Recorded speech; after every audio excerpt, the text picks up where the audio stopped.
Hello students, welcome back to Hindi mirror channel. सभी students का Hindi mirror पर फिर से स्वागत है। हम जो कंटेंट आपके लिए लेकर आए हैं, CRTI सेक्शन 102 2024 में जो पेपर आपका हुआ था, तो उसका हम सॉल्यूशन लेकर आए हैं। आपके फर्स्ट से लेकर 20 तक के क्वेश्चन, यानी यहाँ तक के क्वेश्चन हमने अपलोड कर दिए हैं। प्लेलिस्ट में आप चेक कर सकते हैं। First sem, second same, third same, UOU यानी कि उत्तराखंड ओपन यूनिवर्सिटी की प्लेलिस्ट बनी हुई है, उसमें आप इसका सॉल्यूशन चेक कर सकते हैं।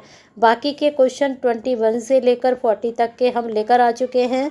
जितने भी स्टूडेंट्स हमसे कनेक्टेड हैं, इसको चैनल को सब्सक्राइब ज़रूर कर लें, क्योंकि आप तक नोटिफिकेशन न्यू वीडियो के तभी पहुंचते हैं जब आप सब्सक्राइब करते हैं। और ये कंटेंट काफ़ी स्टूडेंट्स के लिए बहुत ही बेनिफिशियल है। अगर आप शेयर करते हैं तो कहीं ना कहीं बहुत ही महत्वपूर्ण जो है जानकारी और पेपर का सॉल्यूशन आप सभी स्टूडेंट्स तक पहुंचा सकते हैं। तो शेयर कीजिए और सभी स्टूडेंट्स की हेल्प कीजिए। तो चलिए यहाँ पर 21 से दोबारा से पार्ट 2 में स्टार्ट कर देते हैं आपके क्वेश्चंस। तो 21 में सूचना का अधिकार अधिनियम के अंतर्गत सूचना आयोग की शक्ति और कार्यधारा में वर्णित है।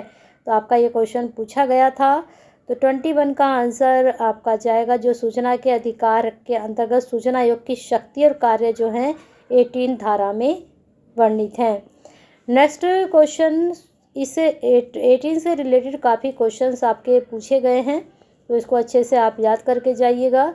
सूचना का अधिकार इंफॉर्मेशन अधिनियम की निगरानी करता है। केंद्रीय सूचना आयोग, राज्य सूचना आयोग, सूचना और प्रसारण मंत्रालय, दोनों A और B। तो आपको बता दें, केंद्रीय सूचना आयोग और राज्य सूचना आयोग दोनों ही इसकी निगरानी करते हैं।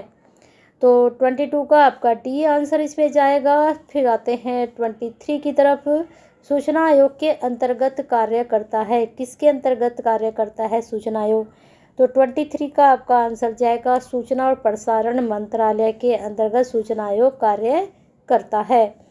नेक्स्ट 24 क्वेश्चन, वाणिज्य के गोपनीयता को सुरक्षित रखने के लिए सूचना का अधिकार अधिनियम की धारा के अंतर्गत सूचना की छूट दे दी गई है।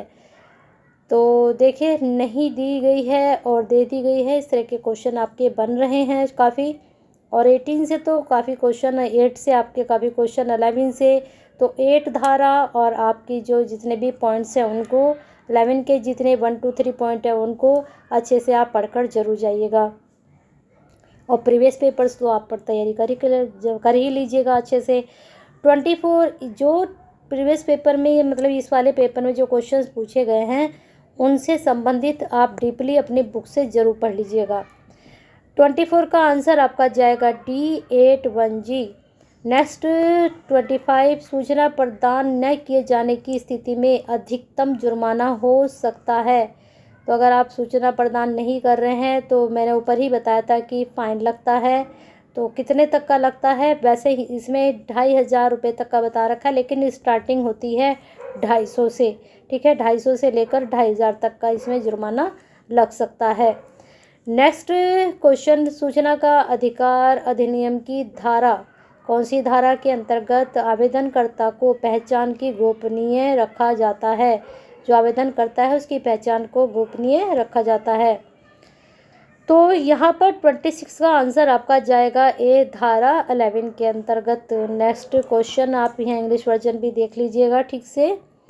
चलते हैं आगे नेक्स्ट क्वेश्चन पर। धारा 41B के तहत प्रत्येक सार्वजनिक प्राधिकरण को का प्रकाशन करना चाहिए। किसका? सूचना का मैनुअल, वार्षिक रिपोर्ट, वित्तीय वितरण, योजना रिपोर्ट। 27 का आपका जाएगा, सूचना का मैनुअल प्रकाशन भी करना होगा। चलते हैं आगे। सूचना का अधिकार अधिनियम की धारा 8(1)(a) के अंतर्गत छूट प्राप्त सूचनाएं वे संबंधित होती हैं। निजी जीवन, राष्ट्रीय सुरक्षा, वाणिज्य हित, सूचना का प्रबंध। तो 28 का आंसर आपका जाएगा B, राष्ट्रीय सुरक्षा से संबंधित होती हैं। नेक्स्ट क्वेश्चन, सूचना का अधिकार अधिनियम 2005 के अंतर्गत भाषाओं में आवेदन स्वीकार किया जाता है। तो आपको बता दें, जो 2005 के अंतर्गत भाषाएं रखी गई थी, अंग्रेजी और हिंदी दोनों ही स्वीकार की गई हैं। सूचना का अधिकार अधिनियम के अंतर्गत अपील का अधिकार धारा में, कौन सी धारा में है? तो 30 का आंसर आपका जाएगा धारा 19। नेक्स्ट क्वेश्चन आपका 31, सूचना का अधिकार अधिनियम 2005 की धारा 79 के अंतर्गत सूचना को आधारों पर प्रदान करने से मना किया जा सकता है। तो यहाँ पर 31 का आंसर आपका होगा डी, उपरोक्त सभी। चलते हैं 32 की तरफ। सूचना आयोग के आदेशों का अनुपालन न करने पर लागू हो सकता है। क्या लागू हो सकता है यहाँ पर बताना है। 32 का आपका जाएगा बी, सिविल दायित्व।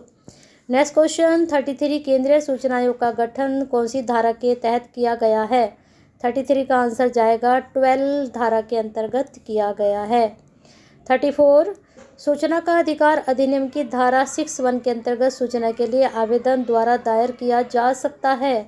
क्या दायर किया जा सकता है। तो 34 में यहाँ आंसर आपका जाएगा केवल भारतीय नागरिक के द्वारा दायर किया जा सकता है, किसी विदेशी के द्वारा नहीं।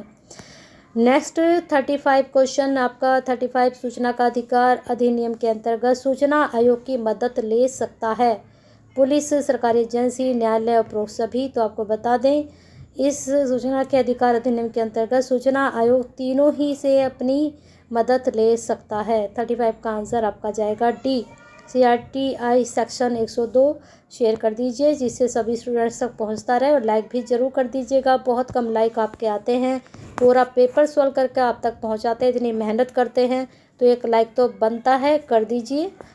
चलिए आगे चलते हैं 36 की तरफ। सूचना का अधिकार अधिनियम के अंतर्गत सूचना आयोग के आदेश होते हैं अपील योग्य, गैर अपील, केवल उच्च न्यायालय, केवल सुप्रीम कोर्ट। तो आपको बता दें तो अब अगर हम अपील करते हैं तो वो दो सब में ही आ जाते हैं, है ना।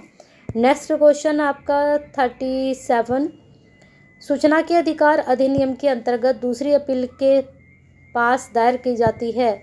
अगर आपने एक अपील दायर कर दी और वो नहीं हुई तो दूसरी अपील किसके पास दायर की जाती है। तो 37 का आपका आंसर जाएगा डी, सूचना आयोग के। प्रथम अपील कहाँ है बताइए कमेंट बॉक्स में। 38, सूचना का अधिकार अधिनियम की धारा के अंतर्गत जानकारी न देने पर जुर्माना लगाया जा सकता है। कौन सी धारा में लगाया जा सकता है, ये आंसर हमने अभी आपको बताया था। तो बताइए इसका आंसर क्या होगा, ऊपर भी डिस्कशन किया गया था इसके बारे में। 39, सूचना का अधिकार अधिनियम तहत के अंतर्गत आवेदन शुल्क कितना होता है। अधिनियम के अंतर्गत अगर आप आवेदन भर रहे हैं तो वह कितने का शुल्क का होता है आवेदन। तो 39 का आपका आंसर जाएगा बी, सिर्फ वो है 10 रुपये का होता है। तो चलिए लास्ट क्वेश्चन की तरफ हम पहुंच चुके हैं। सभी स्टूडेंट्स लाइक करना मत भूलिएगा और शेयर करना भी मत भूलिएगा। और ये क्वेश्चन मैंने आपके ऊपर छोड़ा है 38, इसका आंसर कमेंट बॉक्स में ज़रूर बताएं क्योंकि इस तरह का क्वेश्चन हम डिस्कशन आपके साथ कर चुके हैं। चलिए 40 देख लेते हैं। सूचना का अधिकार अधिनियम के तहत सूचना आयोग निर्णयों की समीक्षा कर सकता है। तो 40 का आंसर आपका जाएगा सी, केवल सूचना आयोग के। तो बने रहिए हिंदी मिरर के साथ ऐसी बेनिफिशियल वीडियो के लिए। लाइक करना और शेयर करना बिल्कुल ना भूलें। सब्सक्राइब अभी तक नहीं किया है तो 6 सेमेस्टर तक हमारे साथ आप रहने वाले हैं, सब्सक्राइब भी ज़रूर कर लीजिएगा।